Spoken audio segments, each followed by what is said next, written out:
Shalom, and welcome back to day 85 of reading the Bible in 52 weeks. Woo! Lord, I want to thank you for today. I love you. Amen. Let's go. And today we'll be reading 2 Samuel 1 through 3. After the death of Saul, David returned from defeating the Amalekites and stayed at Ziklag for 2 days. On the third day, a man with torn clothes and dust on his head came from Saul's camp. When he came to David, he fell to the ground and paid homage. David asked him, "Where have you come from?" He replied to him, "I've escaped from the Israelite camp." "What was the outcome? Tell me," David asked him. "The troops fled from the battle," he answered. "Many of the troops have fallen and are dead. Also, Saul and his son Jonathan are dead." David asked the young man who had brought him the report, "How do you know Saul and his son Jonathan are dead?" "I happened to be on Mount Gibeah," he replied, "and there was Saul leaning on his spear. At that very moment, the chariots and the cavalry were closing on him. When he turned around and saw me, he called out to me, so I answered, 'I am at your service.' He asked me, 'Who are you?' I told him, 'I am an Amalekite.' Then he begged me, 'Stand over me and kill me, for I am mortally wounded, but my life still lingers.' So I stood over him and killed him, because I knew that after he had fallen, he couldn't survive. I took the crown that was on his head and armband that was on his arm, and I brought them over to my Lord." Then David took hold of his clothes and tore them, and all the men with him did the same. They mourned, wept, and fasted until the evening for those who died by the sword, for Saul his son Jonathan, the Lord's people in the house of Israel. David inquired the young man who had brought him the report, "Where are you from?" "I'm the son of a resident alien," he said. "I'm an Amalekite." David questioned him, "How is it that you were not afraid to lift your hand to destroy the Lord's anointed?" Then David summoned out of his servants and said, "Come here and kill him."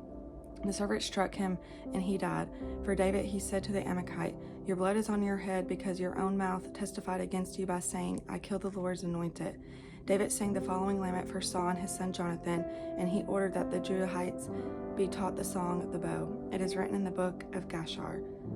"The splendor of Israel lies saying on your heights, how the mighty have fallen. Do not tell it in Gath. Don't announce it in the marketplaces of Ashkelon. Or the daughters of the Philistines will rejoice, and the daughters of the uncircumcised will celebrate. Mountains of Gilboa, let no dew on rain be on you, or fields of offerings, for there the shield of the mighty was defiled. The shield of Saul no longer anointed with oil. Jonathan's bow never retreated. Saul's sword never returned unstained. From the blood of the slain, from the flesh of the mighty, Saul and Jonathan lived and delightful.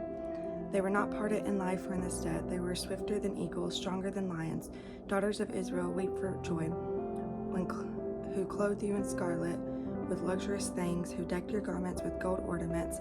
Have the mighty have fallen in the thick of battle. Jonathan lies slain on your heights. I grieve for you, Jonathan, my brother. You were such a friend to me. Your love for me was more than wondrous than the love of a woman. How the mighty have fallen, and the weapons of war have perished." Sometime later, David inquired of the Lord, "Should I go to one of the towns of Judah?" The Lord answered him, "Go." Then David asked, "Where should I go?" "To Hebron," the Lord replied. So David went there with his 2 wives, Ahinoam the Jezreelite and Abigail, the widow of Naboth of Carmel. In addition, David brought the men who were with him, each one of his family, and they settled in the towns near Hebron. Then the men of Judah came, and there they anointed David king over the house of Judah. They told David, "It was the men of Jabesh Gilead who buried Saul." David sent messengers to the men of the Jabesh Gilead and said to him, "The Lord bless you, because you have shown his kindness to Saul your Lord when you buried him. Now may the Lord show kindness and faithfulness to you, and I will also show the same goodness to you, because you have done this deed. Therefore be strong and violent, for though Saul your Lord is dead, the house of Judah has anointed me king over them." Abner, son of Ner, commander of Saul's army, took Saul's son Ishabeth and moved him to the Manasseh. He made him king over Gilead, Asher, Jezreel, Ephraim, Benjamin, over all Israel. Saul's son Ishbosheth was 40 years old when he became king over Israel. He reigned for 2 years. The house of Judah, however, followed David. The length of time that David was king in Hebron over the house of Judah was 7 years and 6 months. Abner, son of Ner, and soldiers of Ishbosheth, son of Saul, marched out from Mahanaim of Gibeon. So Joab, son of Nerur, and David's soldiers marched out and met them by the pool of Gibeon. The 2 groups took up positions on opposite sides of the pool. Then Abner said to Joab, "Let's have the young men get up and complete in front of us. Let them get up, Job replied. So they got up and were counted off, 12 for Benjamin, Abish, son of Saul, and 12 from David's soldiers. Then each man grabbed the opponent by the head and thrust his sword into the opponent's side, so they all died together. So this place, which is in Gibeon, is named the Field of Blades. The battle that day was extremely fierce, and Abner, the men of Israel, were defeated by David's soldiers. The 3 sons of Zuriel were there, Joab, Ashihai, and Asahel. Asahel was the first fast runner, like one of the wild gazelles. He chased Abner and did not turn to the right or the left in pursuit of him.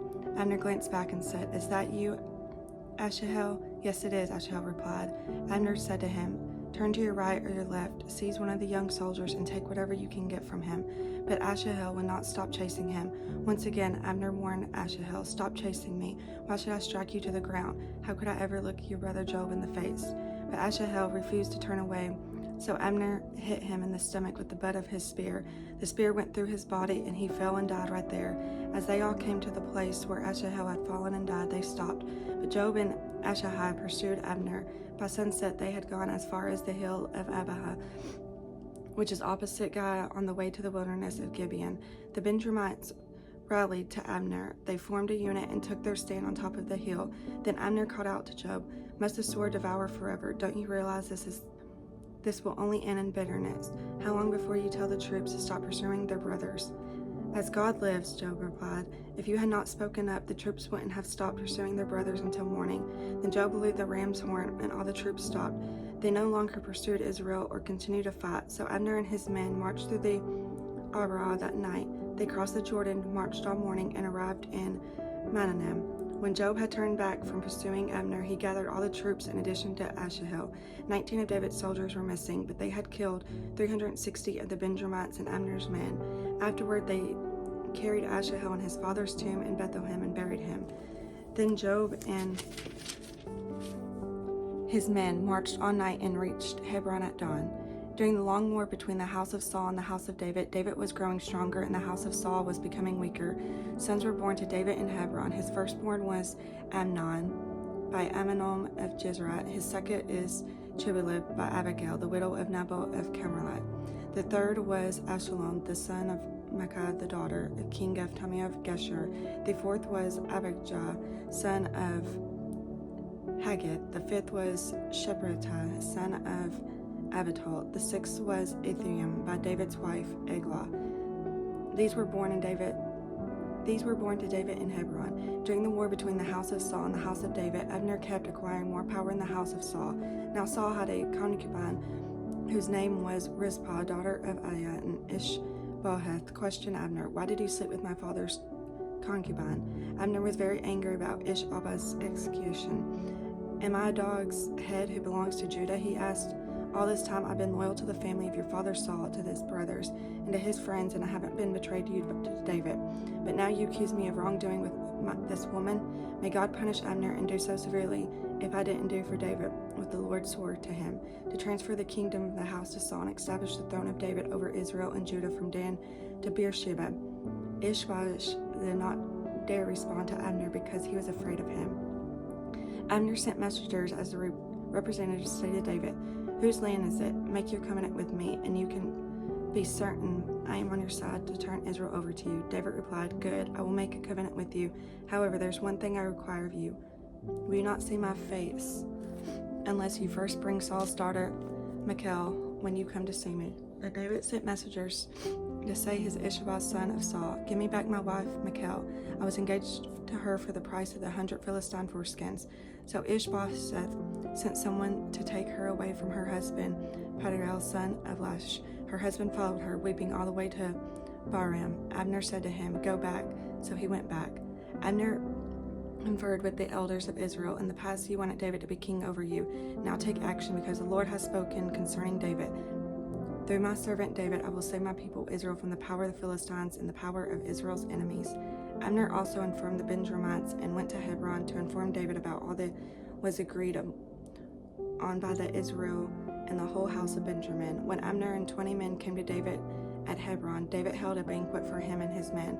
Abner said to David, "Let me now go, and I will gather all Israel for my lord king." They will make a covenant with you and will reign over all your desire. So David dismissed Abner, and he went in peace. Just then David's soldier and Joab returned from the raid and brought a large amount of plundered goods with them. Abner was not with David in Hebron because David had dismissed him. He had gone in peace. When Joab and his whole army arrived, Joab was informed, Abner, son of Ner, came to see me, king. The king dismissed him, and he went in peace. Joab went to the king and said, What have you done? Look here, Abner came to you. Why did you dismiss him? Now he's getting away. You know that Abner, son of Ner, came to deceive you and to find out about your military activities and everything you're doing. Then Joab left David and sent messengers after Abner.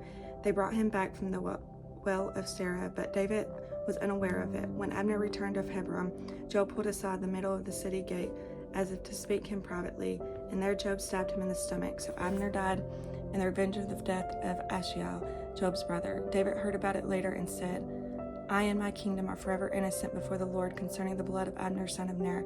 May it hang over Joab's head and his father's whole family, and may the house of Joab never be without someone who has just charge over a skin disease, or a man who can only work with spindle, or someone who falls by the sword or starves. Joab and his brother Asahel killed Abner because he had put their brother Asahel to death in the battle of Gibeon. David then ordered Joab and all the people who were with him, Tear your clothes, put on sackcloth, and mourn over Abner. And King David walked behind the coffin. When they buried Abner in Hebron, the king wept aloud at Abner's tomb. All the people wept, and the king sang at lament for Abner. Should Abner die, for fools die? Your hands were not bound, your feet placed in bronze shackles. You felt like the ones who victim of criminals. And all the people wept over him even more. Then they came to urge David to eat food while it was still day. But David took an oath, May God punish me and do so severely if I taste bread or anything else before sunset. All the people took note of this and pleased them. In fact, everything the king did please them. On that day, all the troops of Israel were convinced that the king had no part in the killing of Abner, son of Ner. Then the king said to his soldiers, You must know that a great leader has fallen in Israel today. As for me, even though I am an anointed king, I have little power today.